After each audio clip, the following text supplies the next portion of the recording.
Everyone is learning how to cop out of personal responsibility by blaming society. From teenagers in high school to hardened felons in prison, they can tell you how the traumas they were put through by society caused everything from failing grades to armed robbery. People who would rather mooch than work used to be called bums, but now they are homeless victims of society.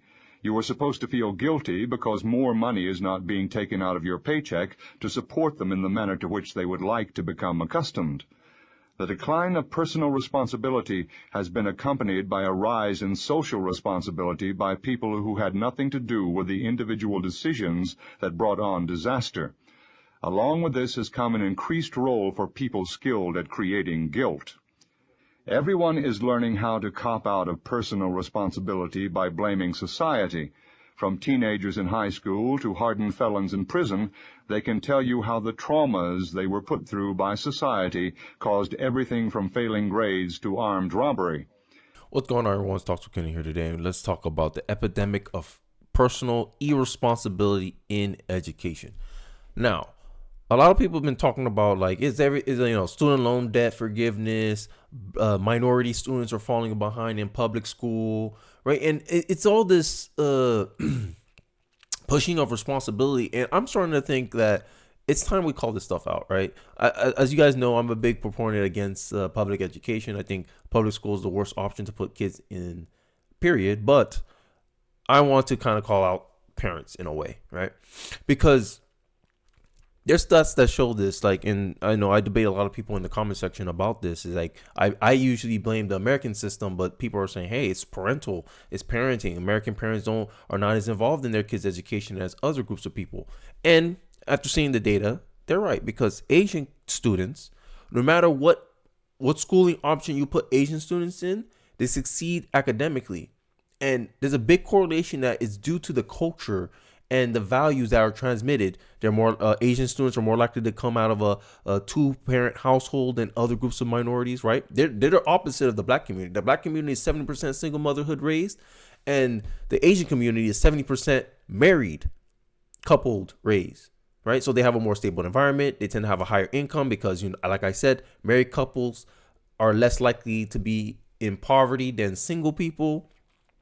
All these factors they try to use to blame or to try to absolve minorities of any culpability, any responsibility for the negative outcomes that they're experiencing. They like to blame it on poverty, but poverty is just an extension of the results of the decision makings of the community at large, right? So I want to talk about when kids who read for pleasure grows into better adjusted teens, right? And this is a key takeaway that they say reading old-fashioned way helps kids do better by the time they reach middle school. New studies suggest among 10,000 tweeners, which is middle school age kids, those who read for fun as children did better on tests, had fewer behavioral and mood issues, and showed surprising differences in brain structure. They also spend less time staring at electronic screens and get more sleep than non-reading peers. Interesting. Right. And look at the culture today. Gen Z teachers are screaming at millennial parents. Not me. I'm an exception. Okay. But, I digress. They're talking about how, you guys iPad kids. You can't tell these kids no. They're badly behaved. It's because parents, big correlation here. And I'm calling out the parents on this one. Hey, don't get mad at me because I have multiple videos on education where I was blaming the teachers, the incentive structures, government schools. It's only fair that I start criticizing the other side too. And there's a rise of there's this trend of the rise of the iPad kid, and I'm seeing that schools is going to become even worse, right? And this is why I'm a big proponent of parents should start homeschooling now, because at this point, you make a bad kid, and then you expect other people to deal with it, and they wonder why there's a teacher shortage. But before I go into my monologue, let's look at this clip from a teacher explaining why a lot of students fall behind, and it kind of validate or vindicate the key takeaways from this study. Let's take a look. We need to be reinforcing the same stuff that teachers teach in class at home. I need y'all to get how serious the situation is. Today I have a test. I have students who don't want to show up for the test because they cannot read on grade level and they know the test is going to be hard. Because tests are hard, and they can't read on grade level, They're going to engage in problem behaviors. Do you know there's a strong correlation between the level of literacy a person has and behavior problems that they have? Do you know that when I first got into my education class, one of the first things they said that prisons will determine how many beds they need based on third grade reading scores? Because there's a strong correlation between reading scores, math scores, and behavior problems. I want you to imagine you're a kid and your teacher asks you to read and you're nervous because you know you can't read and people are gonna make fun of you. So you do one of two things. Either you make yourself a joke and you start disrupting the class in the hopes that you either get kicked out or you can avoid that situation altogether, or you do something aggressive and get kicked out of class, task avoidance, something like that. Your parents get called, you go home, you get scolded, you get your butt whooped, but you're still not learning, you're not growing, you're not doing anything. All because of something that can be easily avoided by working with your children at home to supplement what they're learning in school. Because 50 minutes is not enough time to teach your child a lot of stuff. It has to be reinforced. And this is not just because of COVID. This is not just because kids were out of school for a long time. That is a huge contributing factor to it. But it's also because they're in environments where education and literacy are not emphasized or it's not modeled. And we have to model it in order to see these children succeed. They're not going to succeed the way we want them to if we're not putting them in an environment or a position in which they can do it. Sending them to school every day, telling them not to get in trouble when they're getting in trouble for the thing that they're afraid of.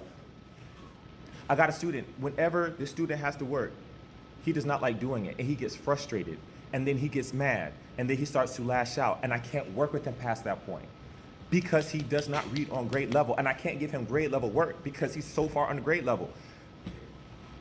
Hear me when I say, if you are a parent and you have a child in a public school or in a school in general, you have to supplement their education by working with them at home.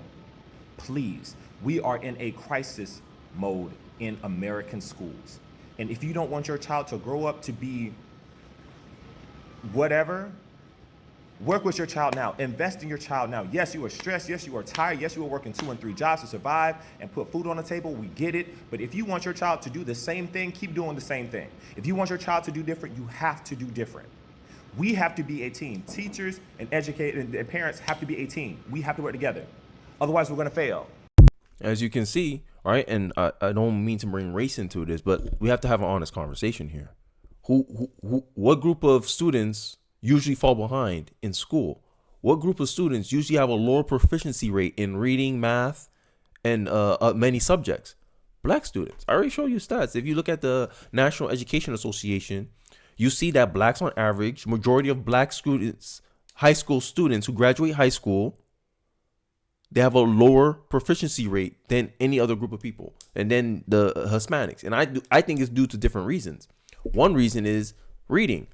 I believe most parents, especially if you come from a single parent household like I did, I mean, my mom taught me how to read at 6 when she was still with my father. After they split, it wasn't much one-on-one time, or there wasn't enough extra time with my mom to do this. I was somewhat had to be self-studious, but I already had those habits young by then. And I think a lot of black students don't grow up with that. And I think if we want to make a better outcome for the future generations, we need to focus on this literacy thing, because there is a big correlation with this. Oh, and I was trying to show you guys something, right? There's also reasons to believe that reading for pleasure, in fact, brings the benefits shown in the studies. Other research, Canfield said, has shown that children reading is related to not only to higher test scores, but also less obvious benefits like loneliness and higher self-esteem. Old school print material may be better than ebooks, she noted. There's evidence that children transfer more knowledge when they read print books and simply enjoy reading more. And I found that to be true as well, that when I prefer to have a physical book than an ebook. I feel like I stare at screens all day, so trying to use another screen to read is not like the best ideal for my eyes, right? And all I wanted to say with this is that we need to adopt behaviors that works. And I think critical theory it tries to absolve personal responsibility from groups, from communities of minorities, because it highlights the problem that it's not race that determines your outcome, it's your behaviors and your decisions, right?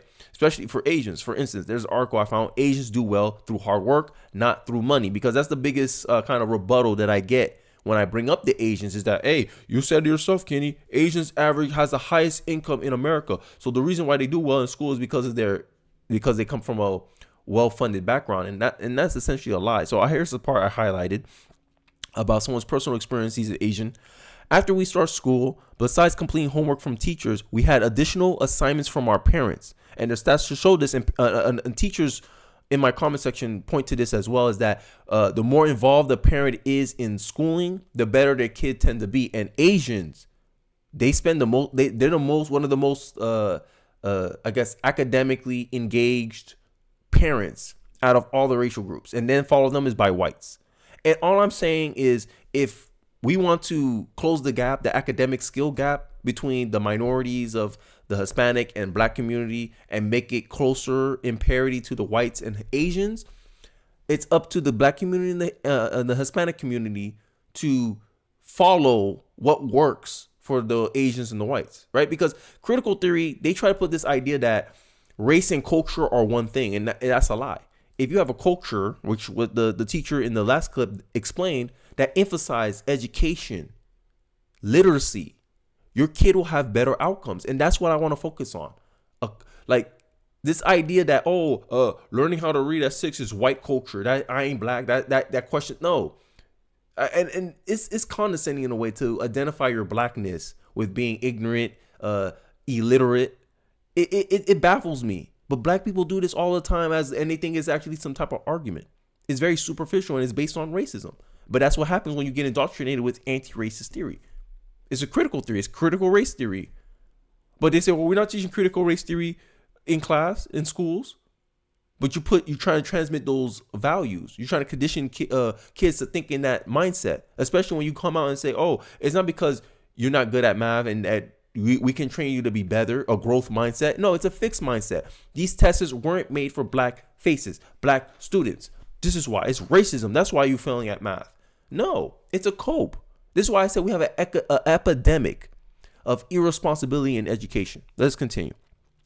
Which usually involves solving math questions and memorizing Chinese poems. My parents ensured we all understood that there was nothing more important than education. They also told us a Chinese idiom that means hard work can make up for weaknesses or lack of talent.